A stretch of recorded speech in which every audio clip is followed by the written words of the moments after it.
महाराज जी, निष्काम भक्ति और भगवत प्राप्ति की लालसा में भगवान जल्दी किसको मिलते हैं? निष्काम भक्ति वालों को या भगवत प्राप्ति की लालसा वालों को? तो निष्काम भक्ति ही तो भगवत प्राप्ति का रास्ता है। आपने उसे दो करके कैसे बात कर दी? एक ही बात तो है।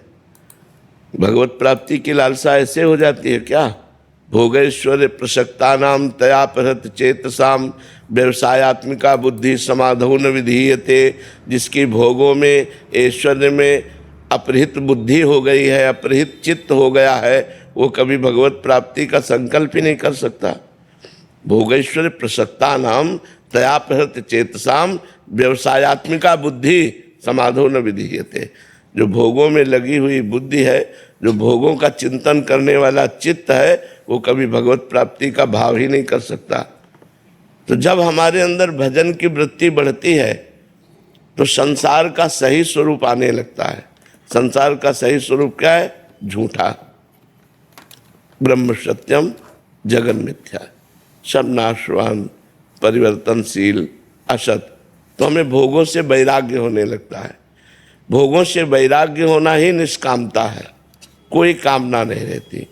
जब निष्कामता में कामना प्रकट होती है भगवत प्राप्ति की लालसा, तब प्रेम प्रकट होता है। निष्कामता में ही तो भगवत प्राप्ति की वृत्ति उदय होती है। तो हम उसे दो करके बात करेंगे कि निष्कामता श्रेष्ठ है या भगवत प्राप्ति की लालसा, तो गलत। निष्कामता से ही भगवत प्राप्ति की लालसा, भगवत प्राप्ति की चाह, भगवत मिलन की उत्कंठा ये जागृत होती है। इसलिए भगवान से प्रार्थना करें कि हमारे अंदर निष्काम भक्ति जागृत हो, तो उसी के फल से लालसा उत्पन्न होती है। सुख में भगवान याद रखते हैं, दुख में भूल जाते हैं। नहीं, गलत सिद्धांत है।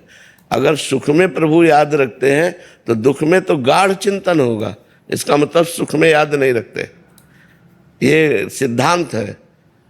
अगर सुख में भगवत चिंतन होता है तो दुख में तो गाढ़ चिंतन होता है भगवान का। ऐसा कैसे हो सकता है कि दुख में भगवान का चिंतन भूल जाए? ऐसा नहीं होता।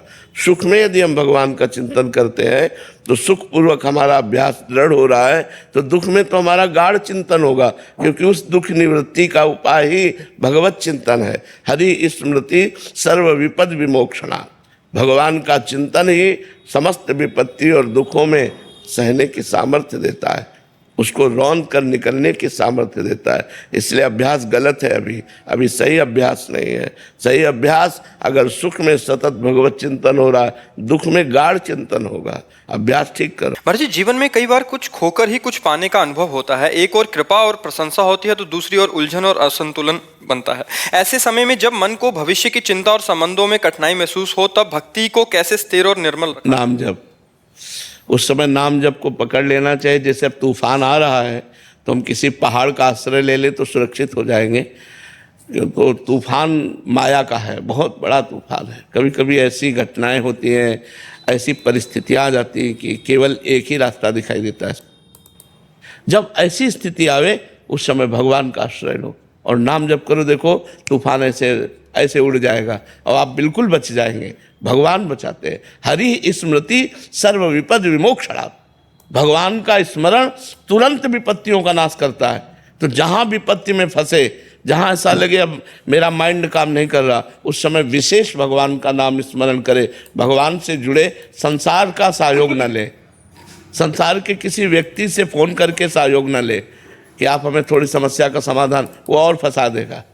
भगवान से सहयोग ले, एकदम एकांत हो जाए और हृदय से भगवान को पुकारे, भगवान का स्मरण करे, नाथ मुझे रास्ता दीजिए। ऐसी परिस्थितियां फंसती हैं जिसमें व्यक्ति तो सहयोग कर ही नहीं सकता। अगर किसी व्यक्ति के सहयोग की सोची जाए तो और बिगाड़ देगा, वो संभाल नहीं पाएगा, वो हमारी समस्या को नहीं समझ पाएगा। वो समस्या केवल हरि से ही निपटेगी। इसलिए भगवान से प्रार्थना करना चाहिए, उस समय नाम जप बढ़ाना चाहिए और विश्वास करना चाहिए, धैर्य रखना चाहिए कि हमारी विपत्ति का नाश भगवान करेंगे। हरि स्मृति सर्व विपद विमोक्षणात्। ये हम तुम्हें बिल्कुल पक्की बात कह रहे हैं। भगवान के सिवा कोई नहीं, सब असमर्थ नजर आते हैं। ये हमको हमारा शोषण कर सकता, पोषण नहीं कर सकता। इसलिए एक ही केवल सहयोगी होते हैं, भगवान, और हम उनका आश्रय लें और उनको भजें। उस समय तभी हमारा मंगल होगा। महाराज जी, अगर फिर भी विपत्ति दूर नहीं हो रही तो वो भी उसी को करते रहो। समय लग जाएगा, हो जाएगा, विश्वास करो। समय लग सकता है लेकिन वो कार्य हो जाएगा। वो आप उससे बच जाएंगे, उस तूफान से आप बच जाएंगे, आप उसी को पकड़े रहिए। पर जी कभी कभी वो विपत्ति तो दूर नहीं होती बट आगे चल के मंगल हो जाता है, ये भी होता है। हाँ बिल्कुल होता है, बिल्कुल। तभी कह रहे हैं कि आप निकल जाओगे, आप उस विपत्ति से निकल जाओगे, आपको कुछ बिगाड़ नहीं पाएगी, समस्या आएगी, समाधान मिल जाएगा। और पकड़े रहो, नाम न छोड़ना। जैसे तूफान आ गया, हमने किसी पहाड़ का आश्रय ले लिया तो हम बच गए, ऐसे भगवान का आश्रय ले ले तो भगवान का आश्रय ही समस्त विपत्तियों से बचा लेता है। भगवान ही है जो बचा सकते हैं। यद्यपि अलग अलग विभागों की अलग अलग विपत्तियां हैं। जैसे एक विद्यार्थी है हमारा जी, वो किसी एग्जाम की तैयारी कर रहा है तो 3-4 बार में फेल हो गया, घर से मतलब विपत्ति आ रही है, मानसिक विपत्ति आ रही है, परीक्षा में पास हो नहीं पा रहा। तो अगर वो पास नहीं होता तो ये विपत्ति का समाधान तो नहीं हुआ बट आगे चल के उसको कहीं अन्यत्र और अच्छा नहीं, अगर वो एक बार फेल हुआ और वो विचार करे कि मैं फेल क्यों हुआ हूं, एक चैप्टर है वो आपको पढ़ाया गया है और उसी पढ़ाए गए चैप्टर से प्रश्न हुआ है, तो आप कोई नशा करते हो, आप कोई गंदी बात करते हो, आप अपने चिंतन को कहीं बांट रहे हो, आप हटाइए और अपने चिंतन को एकाग्रता पूर्वक लगाइए और भगवान का नाम जप कीजिए। और ना पास हो जाए तो आप हमें बताओ। भाई अगर पढ़ाई में हम फेल होते हैं तो हमको ये समझना कि 10 क्लास में अगर हम पढ़ रहे हैं तो 11वें क्लास का प्रश्न नहीं आएगा, 10वीं क्लास का प्रश्न आएगा। और टीचर उस विषय को हमको पढ़ाते हैं तो उस समय हमारा दिमाग कहाँ गया, उस चैप्टर को हमने क्यों तैयार नहीं किया। इसका मतलब हमारा दिमाग बटा हुआ है मनोरंजन में, कहीं गर्लफ्रेंड बॉयफ्रेंड, कहीं व्यसन, कहीं ऐसी जगह बटा हुआ है जो हम अपने विषय से दूर होते चले जा रहे हैं पढ़ाई से। तो हमें चाहिए, इसीलिए हम कहते हैं कि ये बड़ी तपस्या का समय होता है। जो विद्याध्ययन समय है, विद्यार्थी का एक तपस्वी जीवन होता है। अगर वो अपनी एकाग्रता को नहीं समेट रहा है और वो इधर उधर फैला रहा मनोरंजन में तो फेल तो हो ही जाएगा। और भगवान का नाम जप करें और संयम से अपने चित्त को अपने पढ़ाई में लगावें तो निश्चित पास हो जाएंगे। क्योंकि चैप्टर एक सीमित है, क्लास का चैप्टर एक सीमित है, असीम नहीं है कि भाई कहीं से भी प्रश्न हो जाएगा। एक ग्रंथ है उसमें कहीं से हो सकता है और वो आपको साल भर समय दिया गया है, आप उसको पढ़िए तो फेल कैसे हो सकते हैं। अगर एक बार फेल हो गए तो दोबारा हम उसकी चेष्टा करें। अगर हम 2 बार फेल हो रहे हैं तब तो बहुत शर्म की बात है कि हम 2 साल में एक चैप्टर को नहीं तैयार कर पा रहे हैं। तो उसमें हमारी कोई न कोई कमियां हैं, उन कमियों को दूर करना चाहिए, ना कि निराश होना चाहिए। मर्जी भाव, चिंतन और कल्पना का स्वरूप क्या है? भाव, जब हम निरंतर भजन का अनुष्ठान करते हैं, पर निरंतर भजन का अनुष्ठान संत संग से होता है। भजन न होई संग बिनु, भजन बिना नहीं प्रेम, छिन्हू भजन न छाड़िए, धरिए यह ध्रुनेम। जब हम भजनानंदी संतों का संग करते हैं तो उनके कृपा प्रसाद से भजन में हमारे अंदर भाव आता है कि हम भगवान के लिए अपना जीवन समर्पित करें, हम सत्कर्म करते हुए निरंतर भजन करें। ये साधारण भाव आया। जब हम निरंतर भजन करते हैं तो अनर्थ की निवृत्ति होती है, पापाचरण की, अधर्म की, गलत वृत्तियों की। जब इनकी निवृत्ति हो जाती है तब हमारे अंदर भाव आता है। नाम में ऐसी प्रेममयी रुचि और भगवान में भाव का प्राप्ति, और भाव ही भगवान की प्राप्ति कराता है। जब हमारे अंदर भगवत भाव आ जाता है तो जड़ चैतन्य समस्त चराचर जगत में एकमात्र भगवान का ही अनुभव होता है। जड़ चेतन जग जीव जत सकल राम मैं जाने, यह है भाव। दास्य भाव, सख्य भाव, वात्सल्य भाव, कांता भाव अर्थात गोपी भाव, सहचरी भाव, यह है भाव। भाव कब आता है? पहले साधु संग, भजन में हमारे अंदर भावना आना कि हमारा प्रतिक्षण भजन हो, अनर्थ की निवृत्ति, फिर भजन में गाढ़ रुचि, फिर भगवत भाव, फिर भगवत प्रेम, भगवत प्राप्ति, ये क्रम है। चिंतन ना ये वाचिक जप है ना उपांश जप है, ये मानसिक जप है। राधा तो अंदर चल रहा है, राधा जो चल रहा है वही सुन रहे हैं, वही लिख रहे हैं, इसे चिंतन कहते हैं। अंदर ही अंदर, बाहर कोई चेष्टा नहीं है। अंदर से हम नाम जप करते हुए नाम में डूब रहे हैं। नाम का चिंतन, भगवान के रूप का चिंतन, भगवान के गुण का चिंतन, भगवान की लीलाओं का चिंतन, ये चिंतन ही हमारे अंदर जाकर परम भाव पैदा कर देता है। और कल्पना ये असत है। सत की कल्पना नहीं होती, भावना होती है। असत की कल्पना होती है। तो कल्पना शब्द असत से है और चिंतन और भावना ये अध्यात्म से है। और ये प्रारंभ साधु संग से होती है और पूर्णता भगवत प्रेम में होती है। किसका प्रश्न था, समझ पा रहे हो आप? महाराज जी, अर्जुन देव जी महाराज जी के समान तितिक्षा, धैर्य और समभाव कैसे प्राप्त हो? अवतारी पुरुष में हम में अंतर होता है। किसका प्रश्न है?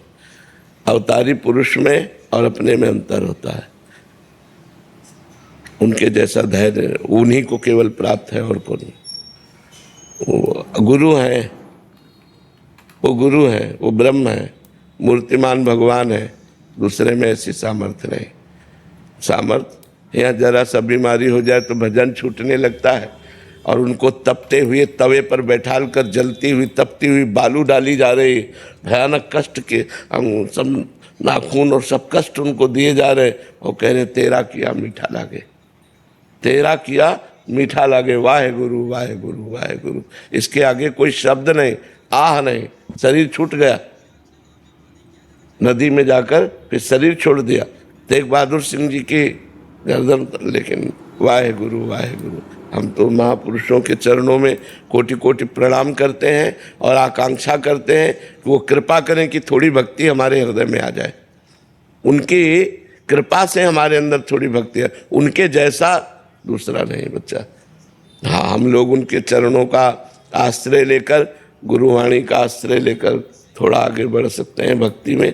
लेकिन ऐसा कांप जाए हृदय सुन करके, हृदय सुन के कांप जाए, फिर जिसके शरीर में कष्ट हो रहा हो, इतना कष्ट, लेकिन तेरा किया मीठा लागे, हर कष्ट को सहते रहे। तथा नाम जप से तंत्र बाधाओं व अन्य बाधाओं से मुक्ति पा सकते हैं। बहुत सहज में। ते विनायक शुभ अशुभ विघ्न करे नहीं कोय, विघ्न करे नहीं कोय, डरे कलिकाल कष्ट भय, हरे सकल संताप, हरस हरिनाम जपत जय। जो भगवान का नाम जप करता है, न भूत प्रेत उसके ऊपर चढ़ते हैं, न कोई तंत्र आदि की बाधा उसको पहुंचा सकती है। भगवान नाम जप कर रहा हो और मारण का प्रयोग कर दिया जाए तो जो मारण का प्रयोग करेगा उसी के ऊपर मारण लगेगा, जाके नाम जापक के ऊपर। महाराज जी, हमारे ऊपर तो नहीं, लेकिन पत्नी पूजा नहीं कर पाती है किसी कारणवश, लेकिन उन्हें बहुत ज्यादा परेशान। हाँ, जब तक नाम जप नहीं होगा फिर हम गारंटी नहीं लेते। नाम जप हो रहा है, गारंटी इस बात की, कोई भी भूत प्रेत पिशाच किसी भी तरह का तंत्र मंत्र उसके ऊपर नहीं जा, अगर नाम जप चल रहा है। महाराज जी, आपके यहाँ आने के लिए भी हमने बहुत विनती, बहुत प्रयास किया कि आपकी शरण में आ जाए, लेकिन आने को तैयार नहीं। जैसी हो भवतव्यता तैसी बने सहाय। जैसा भोग होता है वैसी परिस्थिति बन जाती है। अगर वो भगवान नाम जप करने लगे तो सब ठीक हो जाएगा। भगवान नाम में अपार सामर्थ्य है और नाम जप नहीं है तो फिर तो सब बाधा ही बाधा है। फिर तो जहाँ राधा नहीं वहाँ बाधा ही बाधा है। नाना प्रकार की कामनाएं, विषमताएं, राग द्वेष, नाना प्रकार के सब भूत प्रेत पिशाच, ये सब बाधा ही बाधा है। गौरव शर्मा जी, गुड़गांव से। राधे राधे गुरुदेव। राधे राधे महाराज जी। अभिलाष जी। श्री हरिवंश। राधे राधे। राधे राधे महाराज जी। महाराज जी, आज इस कलयुग में हम सभी मनुष्यों के लिए व्यवहारिक जीवन में परम कल्याण क्या है? पापाचरण छोड़कर भगवान का नाम जप करते हुए धर्माचरण करना। चाहे जो युग हो, अगर पाप कर्म करोगे तो दुर्गति को प्राप्त हो जाओगे, भारी दुखों के संकट के जाल में फंस जाओगे। तो पाप कर्म का त्याग करना और धर्म पूर्वक जीवन बिताना। तो पाप कर्म का त्याग करने की सामर्थ्य नाम जप से आएगी, धर्म पूर्वक जीवन बिताने की सामर्थ्य भी नाम जप से आएगी। तो कलयुग केवल नाम आधारा, सुमिर सुमिर भव उतर ही पारा। जो नाम जप करता है वो सब ठीक हो जाएगा। तो खूब नाम जप करो, जो भगवान का नाम आपको प्रिय लगे, राम कृष्ण हरि राधा शिव, जो नाम प्रिय लगे वो खूब नाम जप करो, इसी से मंगल हो जाएगा। गुरुदेव मेरे इसमें एक प्रश्न है। हम बिना दीक्षा लिए सिर्फ राधा राधा नाम जप करके तो कहीं से सुना ना, निकुंज पहुंच सकते हैं गुरुदेव? नहीं कहीं से सुना ना, कहाँ से सुना? क्या मुख से गुरुदेव? तो आप क्या मानते हो? क्या इसे गुरु मंत्र नहीं मानते हो? गुरु मुख से निकला हुआ नाम दीक्षा तो हो गई ना, तो इससे भगवत प्राप्ति हो जाएगी। आप चिंता ना करो। हम कहीं से भी नाम सुनते हैं तो किसी संत के मुख से सुनते हैं, हम उसी संत को गुरु मान लेते हैं और नाम जप करते हैं तो भगवत प्राप्ति हो जाएगी, इसमें कोई संशय नहीं। इन गर्मियों से पहले मुझे भगवान में बिल्कुल आसक्ति नहीं थी, फिर अचानक ऐसा हुआ कि राधा नाम जपने से उसने अपना प्रभाव दिखाया और श्रद्धा आ गई। महाराज जी अभी यह कह रहे हैं कि जब डर लगता है कि किसी दिन अगर सेवा से चूक हो गई, जैसे रजो धर्म में पूजा नहीं कर सकते लेकिन घर में किसी और पर निर्भर भी नहीं रह सकते पूजा के लिए, तो उतने दिनों में भगवान की सेवा कैसे करें महाराज जी? हाँ, मतलब कोई अपराध नहीं है ना, सेवा होने पर भगवान नाराज नहीं हो जाएंगे। पर अगर ऐसी व्यवस्था हो जाए कि कोई आकर भगवान को भोग लगाया जाए, उन 3 दिनों में कोई सेवा कर जाए तो अच्छी बात है, और ना कोई करे तो कोई परेशानी नहीं, भाव से कर दीजिए। आंख मूंदा, भाव से थाली लगाई, भाव से भोग पवा दिया, भगवान भाव से पा लेंगे। शरीर में पवित्रता का भेद रहता है, तो 3 दिन शरीर से भोग ना लगाकर भाव से भोग लगा दीजिए, भाव से ठाकुर जी को रिझा लीजिए। अगर कोई प्रगट में सहयोगी हो तो उससे प्रार्थना कर दीजिए कि भोग बनाकर ठाकुर जी को लगा दें। अगर नहीं लगाते तो भाव से लगा दीजिए, ठाकुर जी 3 दिन तुम्हारी भाव में ही पूजा स्वीकार। महाराज जी क्या पूर्वजों की गलतियों की सजा हमको भी भुगतनी पड़ती है? हो सकता है, अगर हमारा कर्म संस्कार जुड़ा हुआ है तो हमें भोगना पड़ सकता है। जैसे पुत्र की गलती पिता और बाबा को भी भोगनी पड़ सकती है। वो कोई ऐसा कार्य करे जिससे उसके परिवार को पूरे को दंड मिल सकता है, सताया जा सकता है। कहाँ है बोलो? दंड दिया जा सकता है। ऐसे ही बाप बाबा का कर्जा या कोई दुश्मनी या कोई ऐसे कार्य जिनको नाती को भी भोगना पड़ सकता है, पौत्र को भी भोगना पड़ सकता है, क्योंकि हमारा संबंध है। संबंध से कर्मों का संबंध होता है और कर्मों को फिर भोगना होता है। अब मान लो बाप बाबा की दुश्मनी है, उसमें तुम्हें कष्ट दिया जाए, आप दुश्मनी नहीं करते, आप सबसे हाथ जोड़ के रहते, लेकिन बाप बाबा की फैलाई हुई दुश्मनी है। आप बड़े ईमानदार हैं लेकिन उन्होंने बेईमानी की है, उन्होंने कर्जा किया है, तो आपको भोगना पड़ेगा। फिर उनका कर्जा देना पड़ेगा, नहीं वो तुम्हारी संपत्ति पर अपना अधिकार जताएंगे, तुमसे लड़ेंगे। कई तरह के ऐसे कर्म भोग होते हैं जो पुत्र के कर्म भोग पिता और बाबा को भोगने पड़ते हैं, और बाबा और पिता के कर्म भोग पुत्र को भी भोगने पड़ते हैं, क्योंकि कर्मों का संयोग होता है।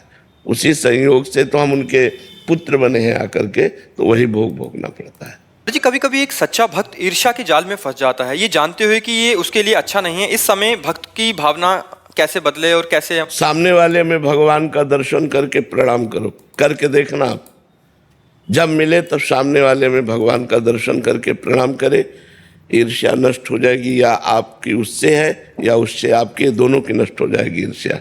तो हमारी अगर ईर्ष्या है तो हम उनके चरणों में प्रणाम करें जिनके प्रति ईर्ष्या है, भगवत भाव करके।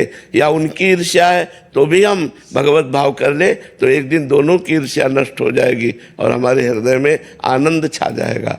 जब तक भगवत भाव नहीं किया जाता तब तक ईर्ष्या मिटाई नहीं जा सकती। वो लाख गणित करो, वो अंदर जलन बैठ जाएगी। कंचन तजना सहज है, सहज तिया का ने, मान बढ़ाई ईर्ष्या दुर्लभ तजनाए। ये कठिन विषय है, भगवत भाव के द्वारा ही त्याग होता है। मत्सरता, मेरे से आगे निकला जा रहा है, या ईर्ष्या, ये बहुत कठिन त्यागना, ये भगवत भाव से त्यागी जा सकती है।